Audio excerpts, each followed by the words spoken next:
They're back in my Dwarf Jade that had been growing like crazy in the last video and is now very much in need of a prune. I like this tree a lot.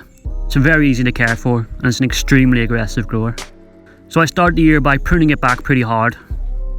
This tree was started from a cutting. That was a tiny twig, but you can see it's got some real ramification to it now.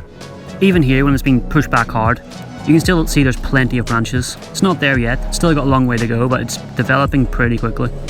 This is easily one of my favourite species. Everything about them is amazing. If you haven't got one yourself, get one. Everything about them is just different, in a good way, and I love them.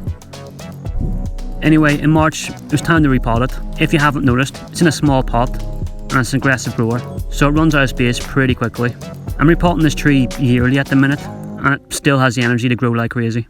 Also, can you just take a second to appreciate how thick that trunk is? That was all grown in this little pot. That just wouldn't happen with any other species.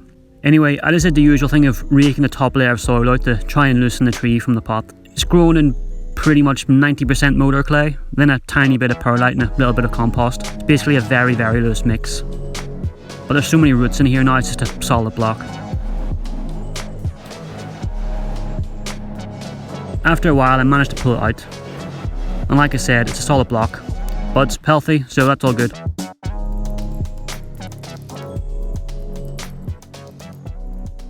I then just started raking it out, which was not a quick process.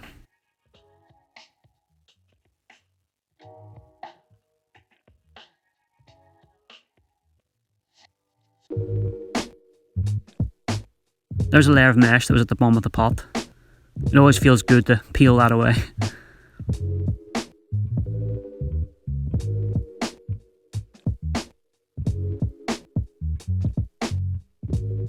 And it was back to raking. This took forever.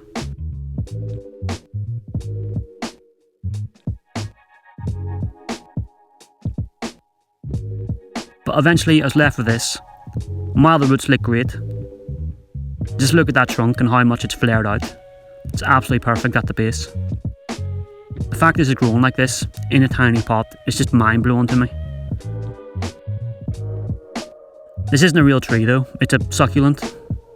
So this flaring and the roots just being very fine in general and well spread like this, that's not really normal for these. I'm extremely happy with this tree for what it's doing so far.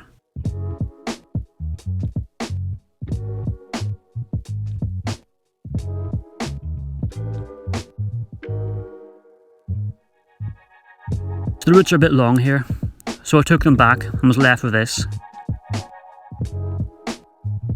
There is still quite a lot of roots here, and they fit perfectly into the pot.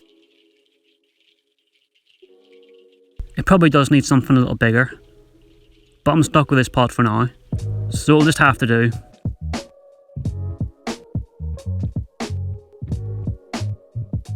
It's an easy repot. I just piled up the soil, added the tree on top and backfilled it in with more soil, which again was mostly motor clay.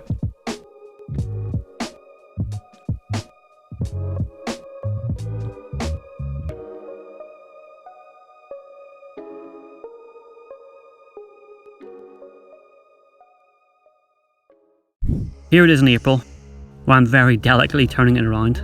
It's very top heavy and not wired in, so it could easily fall over, which would be a disaster. Also, it doesn't help that the floor is covered in tiny stones, making my very delicate mission very tricky.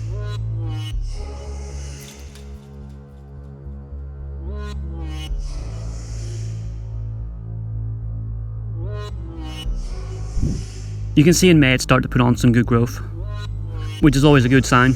Top growth usually means there'll be a lot of root growth too, so it'll start to take grip of the soil and be less likely to fall over, which also means I don't have to be delicate when turning it around now.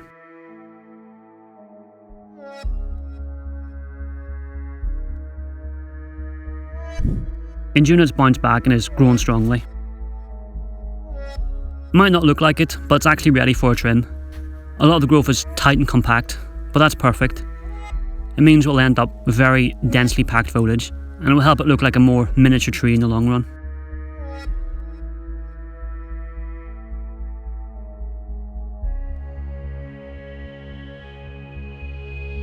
Also, for anyone thinking that top bit is sticking up a bit too much, I would agree, so I removed that too.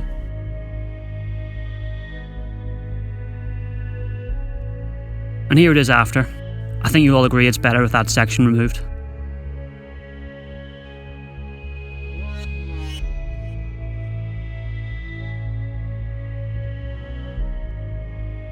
There's not much happening in July, but that's fairly normal after a pruning.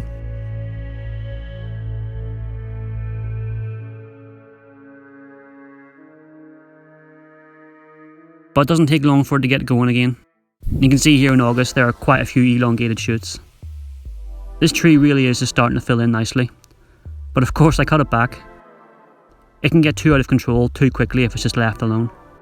It's also about now that I sort of noticed that it's very narrow. Basically all the branches come out and go straight up.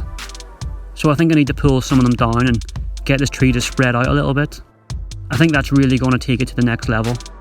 I haven't actually done that yet because it was coming in the autumn and the tree will not be growing much over winter. I also know it needs repotted again in the spring, so I'll have to do any wiring after that. I'm going to use a lot of guy wires to pull the branches down, so I can't exactly do that and tie them to the pot to then just repot it a few weeks later. So that'll be a future mission. But a large part of bonsai is planning ahead. You have to sort of get your idea and then park them for a while until it's going to be the right time to actually do it. You have to sort of work with the tree, not the other way around. I really think I can pull everything down a little bit. In November it's looking great. I really think that if I can pull everything down a little bit, I'll be onto a real winner. This tree really has got a lot of potential.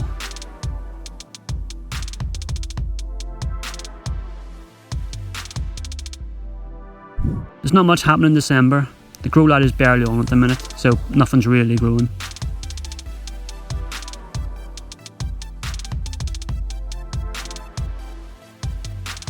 It's the same for January, but spring is near, so it'll start growing again soon.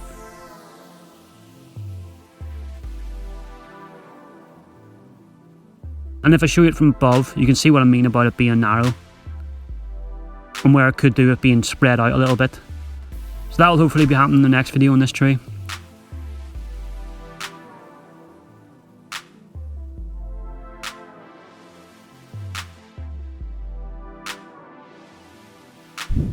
And here it is now, when we're very close to having all that work done on it.